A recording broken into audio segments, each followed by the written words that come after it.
8:41. Okay, 8:41. We're going to try this again. Angie Luna from Henry Mayo. She is the registered nurse manager of urgent care. Angie, you're there, right, Angie? Good morning. There, I'm here. There we go. Okay. You got to love them, cell phones, right? Happy, beautiful, reliable. Happy December to you. We have so much to talk about in so little time, so we're going to get started right now. You are the manager of urgent care at Henry Mayo, and we need to talk about the holidays because we're here. December 2nd, we are here. Already. Can you believe that? No, I can't. But you're here to help us. What do we need exactly? A lot of holiday gatherings. The parties are already starting. The Christmas parties, the office parties are already starting. Traveling is already happening. What do we need to be safe this Christmas and holiday season?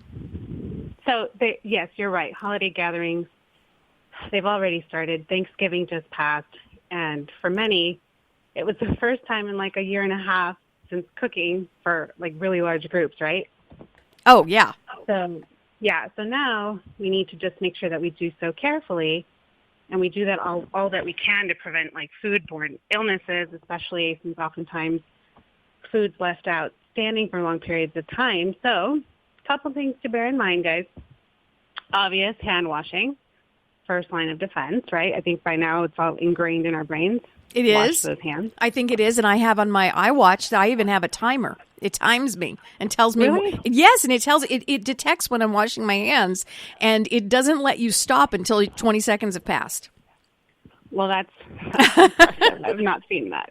That's where we are with technology and hand washing, right? Yes. Wow, that's impressive for sure. Well, here's something ancient. Use a thermometer. Use a thermometer to make sure that your food's thoroughly cooked. So those roasts that are going to be going into the oven, hams, whatever it is, just check the temp. Mm-hmm. The CDC does talk about 4 basic guidelines: clean, separate, cook, and chill. So be careful with all that. So don't put hot food directly into the fridge, stuff like that. Perfect breeding ground for bacteria, so just be careful with that. Do you let the food, because I've been guilty of this in the past, I won't lie. I have put hot food in the fridge, when we're finished eating and stuff is still kind of warm, and I put it in the fridge. So you want to let it cool off completely before you stick it in there. Really? And so we're not even talking like warm. We're talking cold on the counter before you stick it in the fridge. Yeah, just make sure it's still not hot to the touch or warm to the touch. Got it. Room temp's fine. Got it. Yeah.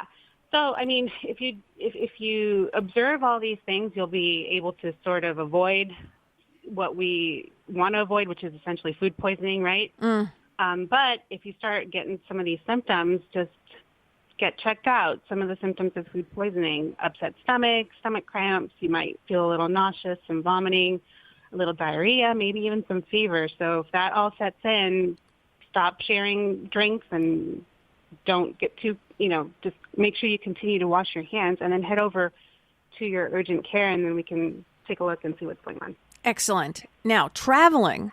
A couple of things that I have on this paper here that we're going to talk about that I don't think we're so wrapped up in flu shots and COVID, which we're going to talk about in a second, but we're so wrapped up in that. That's our world for the last 2 years. And we're so wrapped up in that we forget some other stuff that we need to know, especially when we're traveling during the holidays. And one is deep vein thrombosis. You want to explain what that is?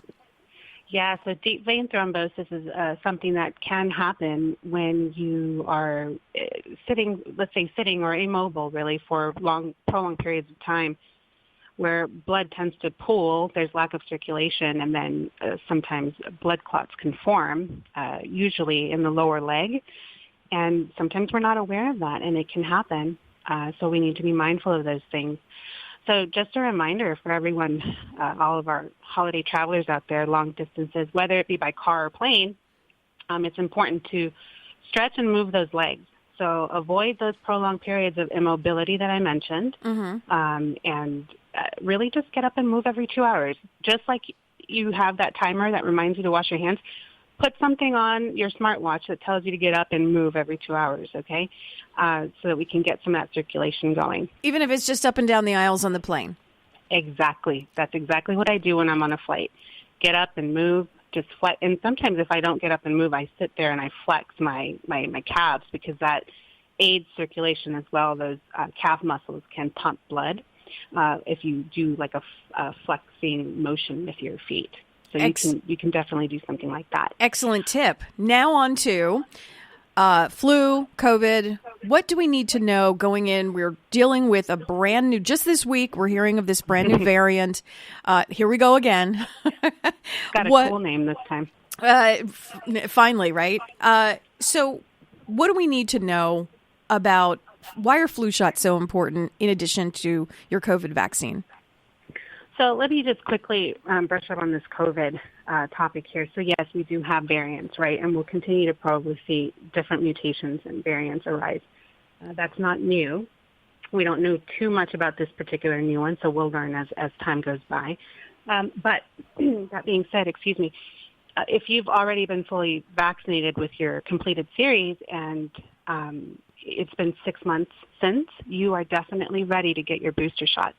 So that is something that is to be considered.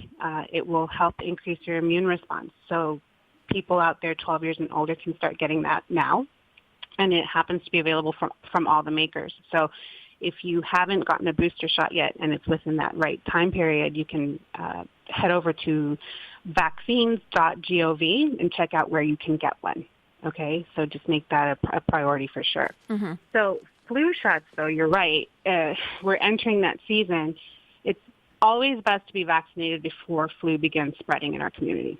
So usually September, October is good to start, but some wait until November, December, given that the flu does peak in February. But now's the time, really. We're in it, so head out there and get it if you haven't.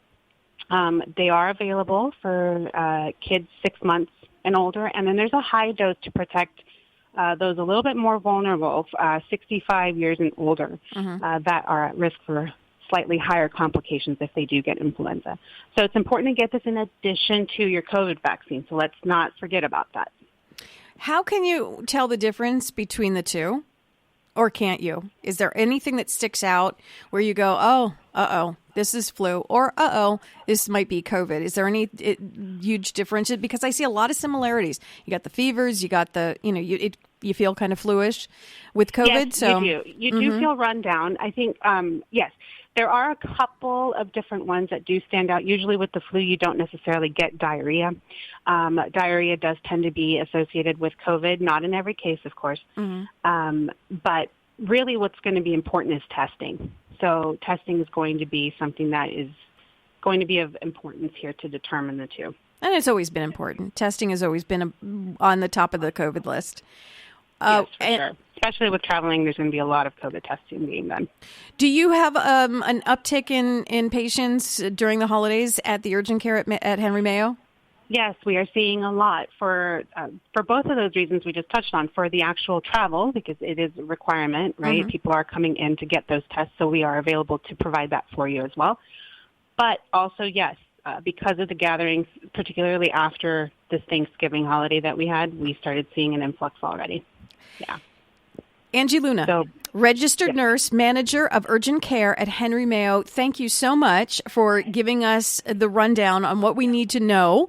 Certain things we weren't expecting to talk about, like those long flights. Make sure you get up, make sure you walk around, or even if you take a long car ride, if you're, if it's a road trip, pull the car over, go to a rest area, whatever you need to do, walk around a little bit, take care of yourself. The foods, totally forgot about the foods. Don't let them sit out. Don't let them sit out. Especially when they're cream sauces and mayonnaise and all that kind of stuff. And something that I am very guilty of doing, I won't do it anymore though, Angie, is putting the leftovers when they're still hot in the fridge. A couple of things we learned today. Angie, thank you so much for stopping by and being part of the Hometown Morning Show with Tori and Kyle. Of course. And if you guys have any of these symptoms present, we're here to help you. So just head over, henrymayourgentcare.com, and we can take a look at you and see what's going on. henrymayourgentcare.com. Thank you so much, Angie. You have a great rest of your day. Have a great December, guys.